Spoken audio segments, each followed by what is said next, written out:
Iowa was good, and it was even, I guess, pretty impressive when you watched it again on film.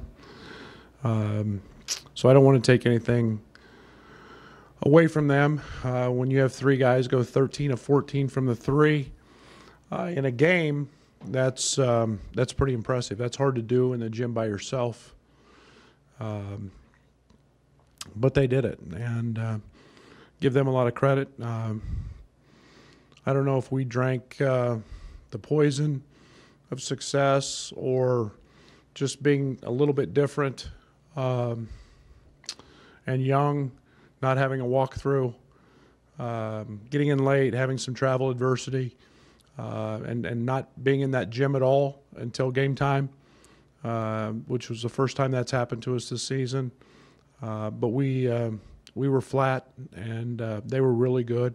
I think Iowa's a team that should have expectations of being at least into the second weekend of the NCAA tournament. I think they're that good, and they made us pay. So on to the next. It's Wisconsin, and obviously I think that if not the best, the most valuable player probably to his team in college basketball, and Ethan Happ coming to town.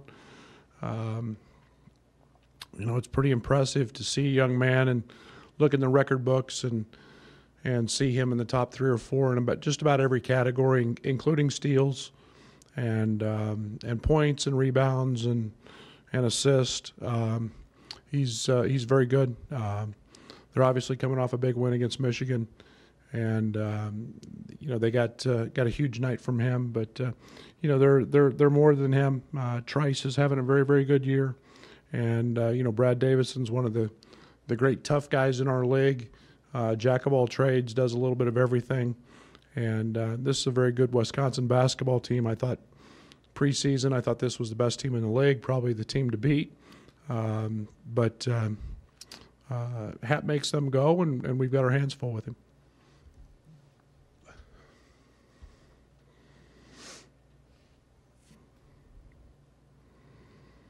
Brad, what will be key for Georgie? I assume he's matching up with Ethan Happ. What will be key for him that? Staying out of foul trouble. You've got to do your work early with Ethan. You've got to make it's real easy to say don't let him get to his spots. His spots anywhere on the court, and they'll do a variety of things with him, from bring the ball up the court. I think one of the great things that happened to him was last year. Trice goes down, and he literally plays the point, and he became comfortable. And, he's not just a low block guy, but he gets it to the block. And for a guy that's a 49% free throw shooter, and for a guy who's not going to make a three, he gets it wherever he wants. And you cannot, he makes it very, very challenging to double, just simply because he's like the other night against Michigan, I think 25 points and 8 rebounds and 7 or 8 assists. He's a 5-assist-a-game guy, and that makes the other guys very effective. So he's hard. You got to make him work for it, and then you got to make him guard at the other end. You mentioned Georgie's basketball IQ and his passing abilities. Are there similarities there between he and Ethan, or what could develop into similarities? Yeah, I've told him to watch a lot of film of him. I see a lot of that, and Georgie's maybe not ready for that much freedom yet, but their skill sets remind me a lot of each other, and the way they pivot, the way they have the ability to use either hand. Now that's an awfully big compliment to Georgie, to try to put him and say he's Ethan Happ right now. You're talking about arguably one of the top 5 players in college basketball, so and maybe one of the all-time greats to ever play at Wisconsin. So hopefully he gets there.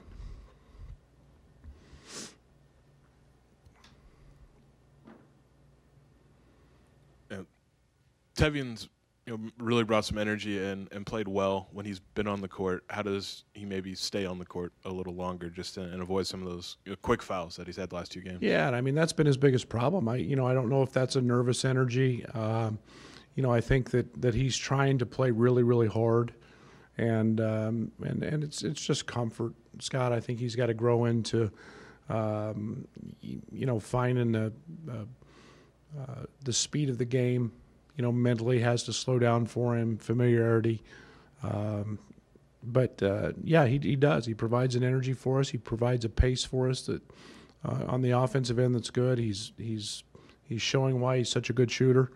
He just has that ability. So we need him on the court, and we're starting to feel more and more comfortable with him. And he's got to feel more and more comfortable when he's out there and not commit the silly fouls. A couple things about the local kid, Zach Griffith. The transition from manager last year to walk on this year, how did that happen? Well, I think he's a kid that felt awfully comfortable as a player. That he was a guy that wanted to do this, and he approached us in the off season about wanting to get involved and wanted to be a part of the team. We had a spot, and we knew what a guy was. I mean, when he was a manager, he was involved in all the activity drills with the ball and so on and so forth, and we knew he had some ability. And he is an incredible worker. He's the guy that puts in all the extra time. He's going to be, at some point, he's going to have his moment. He's going to have his time, and he's a really good shooter. He's spending all the extra time with Fletch in the weight room, and when his body starts to fill out, he's a kid that's got a great skill set.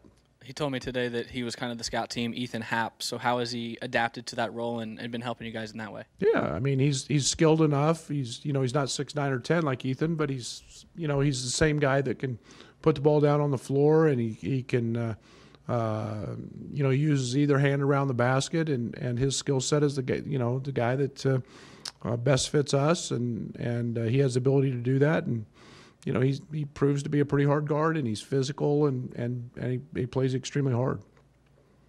Brad, you've talked a lot about how the Big Ten is the best league in the country. How much did this last week kind of show that, showing the highs and lows, and how important is it to now return home and defend that home court? I think it's not just with us. I think you go look at, Indiana. You go look at, Rutgers beats Nebraska last night, a team with 5 seniors. You go look at, Iowa early in the year getting beat by Michigan State, and maybe with the exception of the Michigan schools. I mean, you've seen that. You've seen Minnesota go into Wisconsin and win, and this league is a league that is going to make you pay if mentally you're not there, and physically the players are so good, the coaches are so good. You don't show up mentally, you're going to lose, and that's top to bottom. And I think it speaks volumes to every coach in this league and the caliber of player. Coach, where's Kipper right now after back-to-back scoreless games? And I think it's more than just scoring that you want more from him. Just where do you think he's at, and what's kind of your message been to him? Yeah, we've had some conversations here in the last couple days, and I don't know if he's in a great place. It'd be lying if I said he was. I mean, there's I think he's frustrated with the fact that he's not maybe played to his own standard, but I think it's about the very simple things, loving the game and enjoying the game and playing it the right way. And there's I talked to Kip yesterday about it's life lessons. Sometimes things get really, really hard, but when you love it and you have a passion for it, you work extra hard at it to get it right. And Kip's that kind of guy. He'll do that, and we got him jump shot wise back doing some basic, just fundamental things to kind of get him lined back up a little bit, but again, I had a lot of confidence today. He jumped up and he made shots, and it's a fine line, confidence and no confidence, and when you got a bunch of confidence, that ball goes in, and when you don't, it can wear on you, and we need Kip not to worry about making shots, just worry about playing hard and being a great teammate, and the rest of that stuff will take care of itself.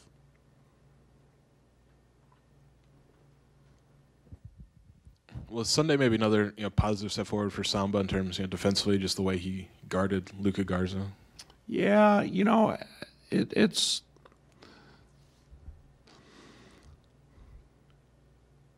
when Samba understands completely the positioning, you see what his height and his athleticism can provide. And the one challenge we're having with Samba is doing his work early. Not getting pinned in all the time and sealed. And he continues to grow on the offensive side, but yeah, I mean, there's no doubt. I mean, every minute Samba plays helps him from a confidence standpoint, and we continue to see. We didn't have Adonis in that game; he was out with the flu. And we knew his ability to run. I mean, there's some plays that Samba makes just absolutely running the court where he keeps up with Tyler Cook that are really impressive. And, there are a lot of little things that he's doing well and he's much better at, but there's still some positioning things that we've got to keep working with him with. 2 straight starts for DeMonte. I know you guys maybe aren't worried about how much he scores, but what does he do in that starting lineup that makes him, such a good fit there? Well, he's unbelievable defensively. I mean, he's rock solid. In fact, DeMonte probably, he's vocal, he talks, he understands it. He probably overhelped a couple of times. But it's he's one guy that I truly trust in terms of, give him an assignment and he's going to follow it. And he knows what he's going to do. And he's playing with confidence on the offensive end. He's shooting the ball very well. We need him to continue to do what he's doing. And he gives us a sense of toughness. And he's back offensive rebounding again, which I like, and he's very good at. Brad, Wisconsin's been tough to solve for a long time now for Illinois. What did you learn about facing them last year, and what are the dynamics of that slower tempo that they play versus what you want to do? Yeah, I think they've got, Bo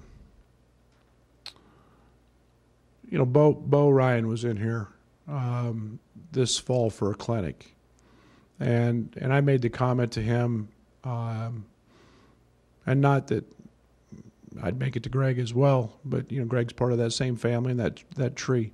The one thing that has always impressed me about Wisconsin is their guys play for the University of Wisconsin.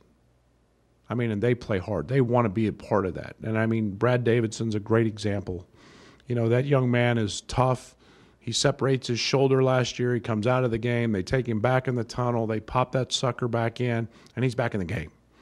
And they know exactly how they're going to play. And, it's always kind of next man up. And I have a tremendous appreciation for that. And Greg's continued to develop that.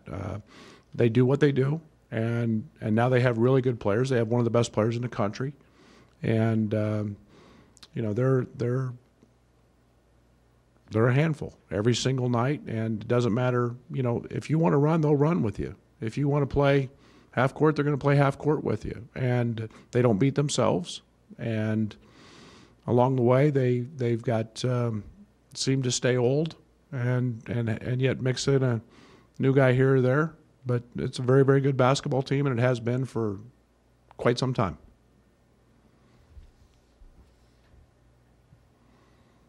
How important is it to learn quickly from those closeout mistakes over rotations when you face a team that's shooting 39% from 3? Yeah, no doubt. Very similar type game. We've talked about that a lot in scouting. I mean, you've got to get to Reavers on the perimeter. You've got to get to King when he's in the game. You've got to get to Pritzl. You've got to get to those guys. And it's real easy to get consumed with Ethan and get worried about him, and yet those guys are the ones that shoot the dart that put you down for good. And we've got to be very, very dialed into those guys, and it's why they're good. It's why Ethan makes them very, very good. They space the floor with shooters and can hurt you from a lot of ways. So offensively, this is a pretty talented group.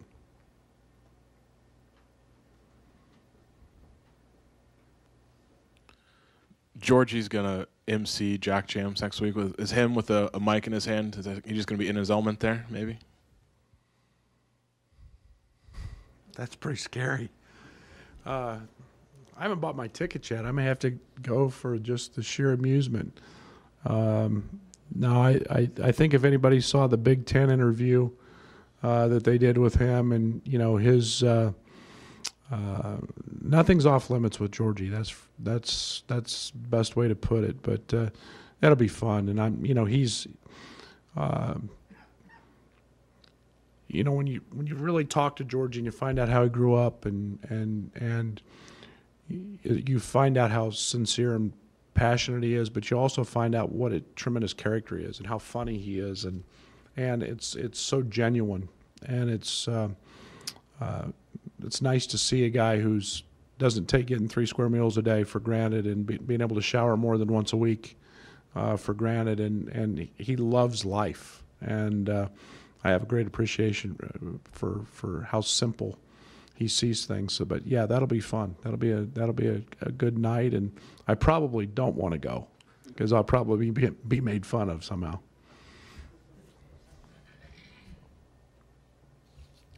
Coach, I might be asking the obvious here, but has a decision been made on Anthony Higgs, whether he'll play again this year, redshirt, or anything like that? Yeah, he will not play. Anthony's had some issues with the foot in terms of just healing, and it's taken a little while longer, and there's no sense jeopardizing a year with what we think could be a very bright future. And so he'll continue. He's in workouts with Fletch and continue to do that, and then basically he gets an extended off season. And that's the important piece right now, is to get him healthy and to get his body right. By the way, this is Coaches versus Cancer Week, so if you see us in sneakers and ties, it's something I'm extremely involved with the American Cancer Society. We've got our event here April 16th, which will be a great lineup that we'll announce here very shortly, with some other college coaches coming in that are very near and dear to me. And we have it out at Gordyville. We had over 600 last year. We're expecting up to 750 this year, all to help in that fight. And then just bring awareness to it. I'm on the national committee. Yesterday we went to the cancer center here and visited with patients, and we forget there's a lot more to life than once we get outside the basketball walls and of State Farm Center and Ubben, and it was great. Our guys were incredible yesterday with those patients, and really enjoyed the time up there. So I do want to mention that and push that. It'll be a fun night on April 16th. It's a dinner banquet. Yeah. Thank you.